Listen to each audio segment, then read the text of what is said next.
Para mim é uma satisfação imensa poder estar aqui conversando com vocês.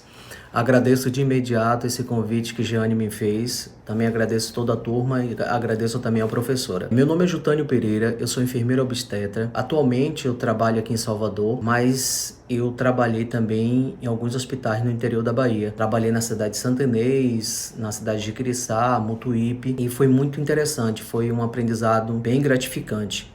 Então, tudo começou em relação, quando eu paro para poder a gente falar sobre empreendedorismo, falar sobre atenção à mulher, pré-natal e puerpério, para minha satisfação. E eu espero poder contribuir com a minha experiência, com um pouquinho que eu sei para todos vocês. Como foi que começou essa parte da enfermagem obstétrica na minha vida? Eu assumi em 2013 a gestão do Hospital Municipal e Maternidade Maria Leandra, em Santa Inês. E devido a isso, chegava todas as clientes, as mulheres no trabalho de parto, e a primeira coisa que elas perguntavam: que hora eu vou ser transferida?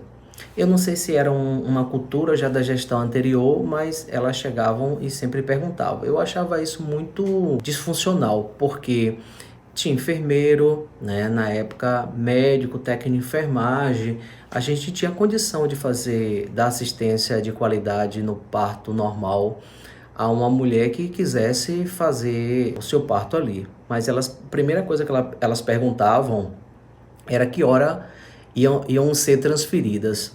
Aquilo me incomodava muito como profissional, como gestor daquele hospital naquela época. Eu falei assim, eu tinha um pouco de experiência, mas assim, vou me legalizar. E para me legalizar eu teria que fazer especialização, né? Fazer essa especialização em obstetrícia, e foi onde eu fui buscar essa qualificação para eu poder ofertar um trabalho de qualidade para aquela comunidade a qual eu estava ofertando meu serviço. Isso aconteceu e realmente eu tentei fazer o melhor que eu podia. Fiz toda essa especialização e fui ofertando um trabalho a toda a comunidade. Como era que eu fazia esse trabalho? Primeira coisa, colocado um certificado do pezinho quando a criança nascia. Eu abri um livro com todas as informações necessárias a qual a gente pudesse ter todas as informações da gestante, a equipe também ficasse ciente. Também busquei qualificar melhor a situação da sala de parto. Como foi que aconteceu também isso? Um belo dia a gente estava lá, a gente teve uma visita de Sola, que na época ele era o secretário de saúde do estado. Teve uma outra pessoa também, uma outra autoridade, que foi o Dr. Delfim, né? E assim ele chegou, a primeira coisa que ele perguntou foi: temos enfermeira obstetra aqui na casa, no hospital? Eu disse: tem, sim, sou eu. Ele: que massa, tudo bem. Aí eu fui conhecendo o hospital, foi na sala de parto, e quando ele foi aquela mesa antiga, né? Aí ele falou: ó, aqui tá precisando de uma cama PPP. Eu disse assim: com certeza. Aí doutor Delfim: ó, anote para você cobrar dele depois. E assim eu fiz, cobrei, a gente fez um documento e eles realmente mandaram uma cama PPP. Não só a cama PPP, mas a gente mandou o cavalinho, a bola de Bolt, puff. Então era todo o meu sonho sendo realizado no momento para ofertar um serviço. E assim eu fazia. E ia muito mais além, que era buscar, junto às equipes do PSF, mostrar para a gestante essa cama nova, a qualidade em relação ao parto. Preparei todo um local do pré, antes da mulher ir para a sala de parto.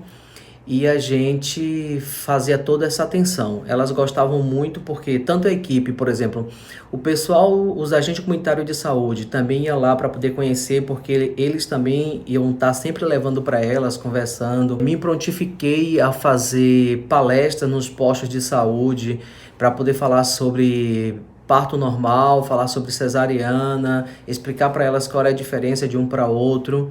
E assim, eu percebo que isso ajudou bastante, né? Dar uma confiança para aquela comunidade, a qual foi se intensificando cada vez mais a procura. O pessoal adorava saber que o parto era com música, que tinha banho quente, massagem, tinha uma bola que sentava, ficava para frente e para trás, mais um outro que a gente chamava de cavalinho, que também faz movimentos. E aí, cada vez mais foi crescendo, né? Aderindo essa qualificação o qual as mulheres precisavam. Foi, assim, muito gratificante toda a gestão no período de 4 anos. E a gente sempre fazia isso, fazia esse acompanhamento. A gestante conhecia o local onde ela ia ter o parto, se era um parto normal. Eu também indo levar até os postos de saúde essa não só novidade, mas para poder falar, para poder ajudar, orientando. Trouxe também algumas vacinas para dentro do hospital e quando não acontecia isso, eu avisava o pessoal do posto de saúde, tanto o agente comunitário, mas o técnico de enfermagem do posto de saúde ia lá fazer a vacina, porque tem vacina que o RN, depois que nasce, ele tem que tomar no período, por exemplo, assim, de 11 horas. Se depois anti-hepatite B, por exemplo, se toma depois disso, ele tem uma tendência de cronificar a doença. E a gente sabe que sempre vai ter o contato de material com a mãe, com o sangue da mãe, entre outras coisas. Por mais que tenha todo um pré-natal, existem os exames, mas tudo pode acontecer. E para evitar que isso não aconteça, o correto é que a gente faça a vacina no período até de 11 horas.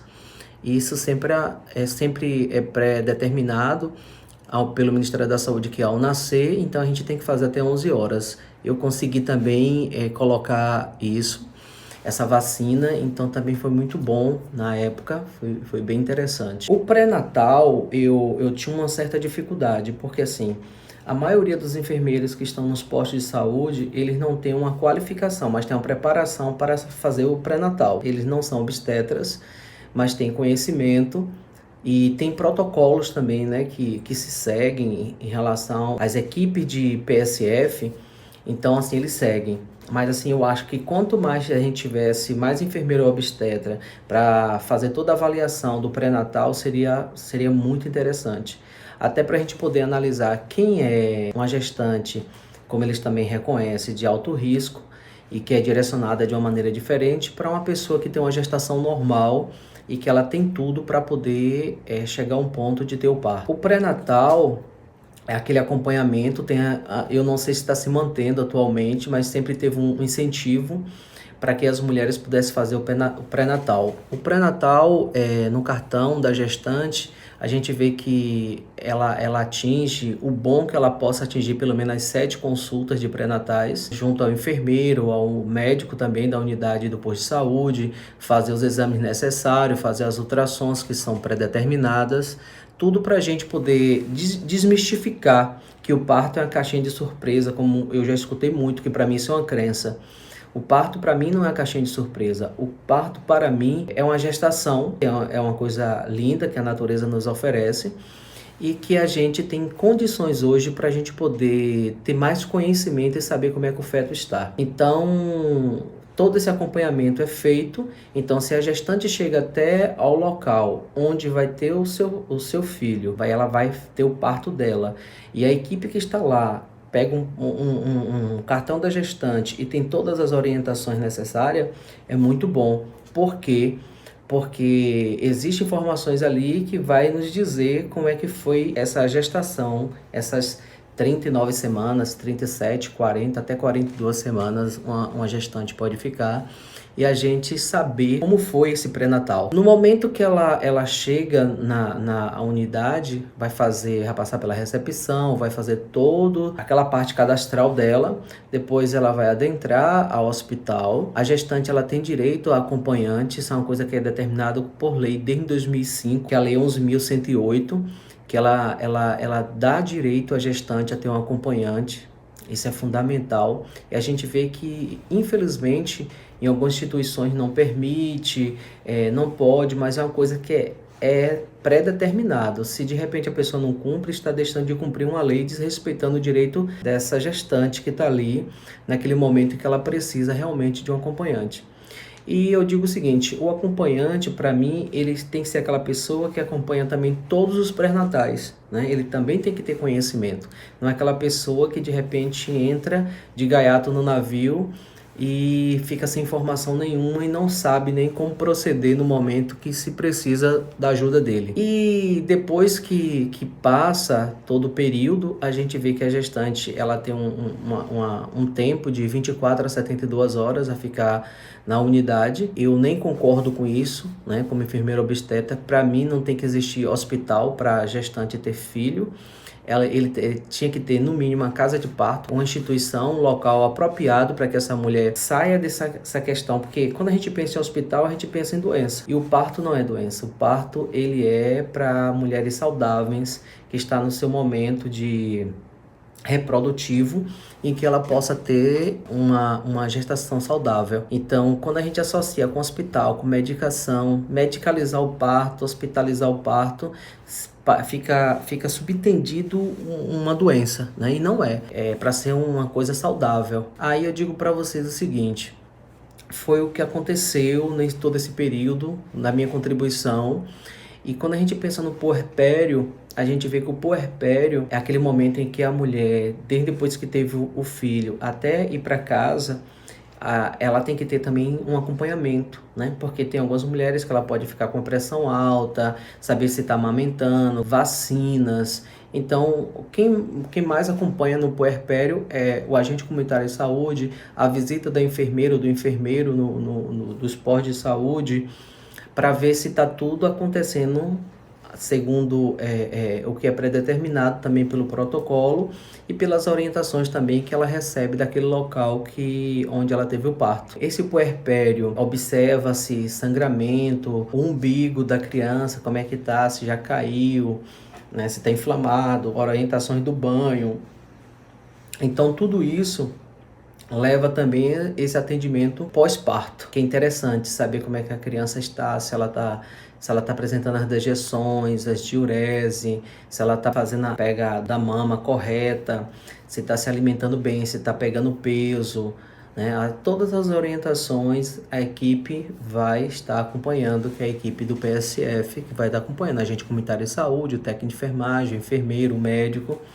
Então são os profissionais necessários para que possa estar acompanhando. Também, quando a gente pensa em empreendedorismo, a gente vê o seguinte, porque assim, muitos enfermeiros, eles estão numa graduação e não sei se de repente é passado diretamente pela graduação que acontece isso ou não, mas a gente fica muito com a cabeça voltado para intra-hospitalar. E a gente vê que para o enfermeiro ser empreendedor, como qualquer uma outra pessoa, o que tem que ter é boa vontade, é ter uma ideia, essa ideia a pessoa vai querer colocar em prática. Então assim, a pessoa vai ter que se planejar, né? Ter um planejamento, ter uma condição também para poder manter esse empreendedorismo. Empreender, né? O que seria o empreender na vida de uma pessoa?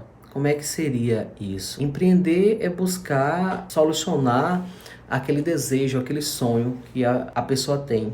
Isso pode acontecer principalmente também com a gente como enfermeiro. Por que não?